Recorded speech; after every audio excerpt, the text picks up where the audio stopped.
नमस्कार। आज के इस खास एक्सप्लेनर में आपका बहुत बहुत स्वागत है। आज हम कुछ ऐसे बुनियादी लेकिन बेहद दिलचस्प तथ्यों की दुनिया में गोता लगाने वाले हैं जो सीधे हमारे शरीर से शुरू होकर इस विशाल ब्रह्मांड और भारत के शानदार इतिहास तक जाते हैं। अक्सर रोजमर्रा की भागदौड़ में हम इन बेसिक बातों को भूल जाते हैं, लेकिन सच कहूं तो यही चीजें हमारी दुनिया को समझने की असली नींव है। तो चलिए ज्ञान के इस मजेदार सफर को शुरू करते हैं। आगे बढ़ने से पहले जल्दी से देख लेते हैं कि आज हम क्या क्या कवर करने वाले हैं। हमारी शुरुआत होगी समय और मानव शरीर से, फिर हम चलेंगे प्रकृति और ब्रह्मांड की तरफ।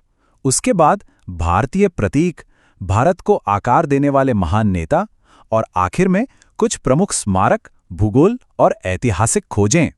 भाग 1, समय और मानव शरीर। चलिए सबसे करीब की चीज से शुरुआत करते हैं, यानी खुद से। क्या आपने कभी इस बात पर गौर किया है कि एक वयस्क मानव शरीर में ठीक 206 हड्डियां होती हैं, ना एक ज्यादा ना एक कम। ये सच में अचरज की बात है कि शरीर का पूरा ढांचा, हमारी हर एक हरकत इन्हीं 206 हड्डियों के परफेक्ट तालमेल पर टिकी है। अब शरीर से थोड़ा बाहर निकलकर वक्त की बात करते हैं।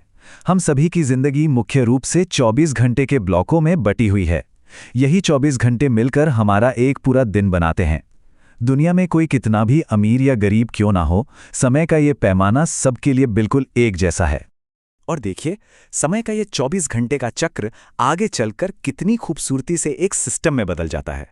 7 दिन मिलकर एक हफ्ता बनाते हैं, 4 हफ्ते एक महीने का रूप लेते हैं और फिर 12 महीने या कह लें 365 दिन मिलकर एक पूरा साल बना देते हैं।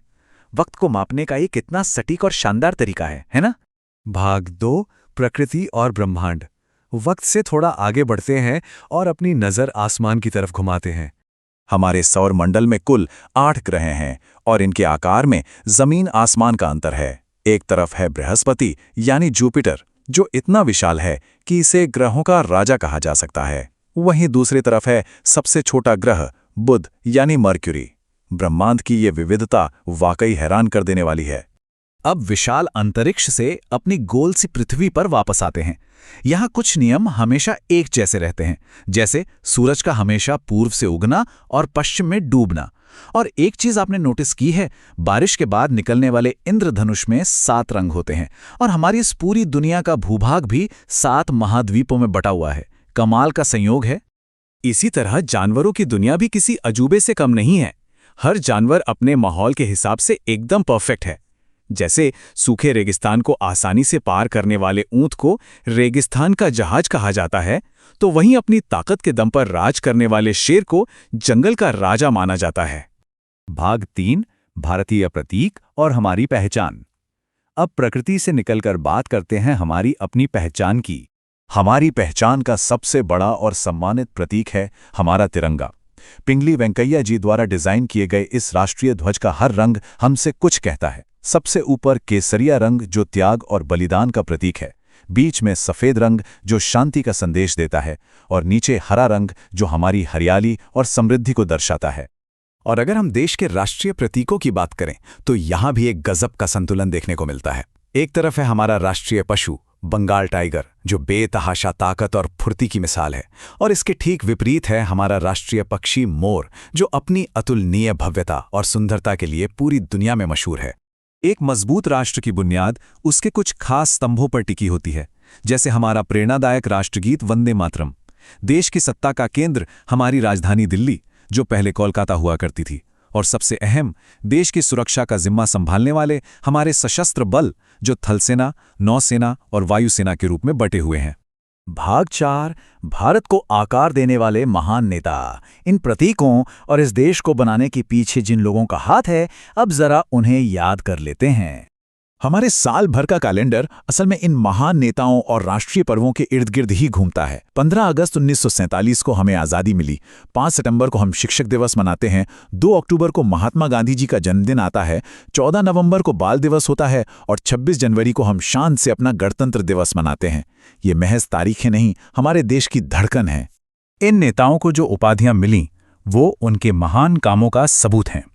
महात्मा गांधी जी को हम सम्मान से राष्ट्रपिता कहते हैं।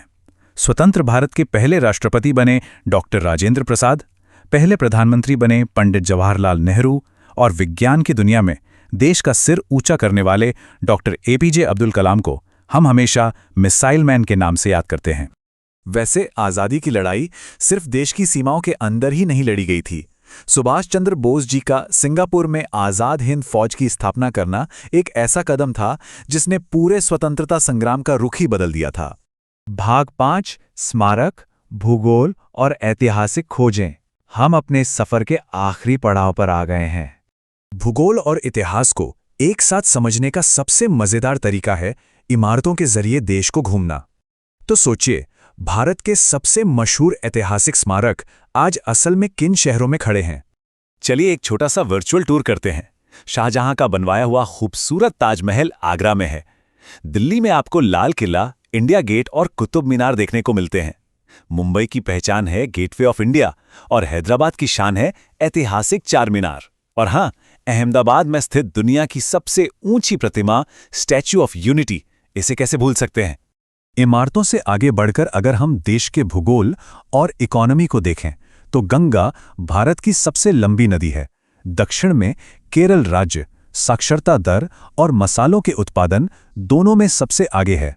और अगर पूरे देश की बात करें तो दुनिया की आबादी में हम दूसरे नंबर पर हैं, लेकिन दूध के उत्पादन में भारत पूरी दुनिया में पहले नंबर पर आता है।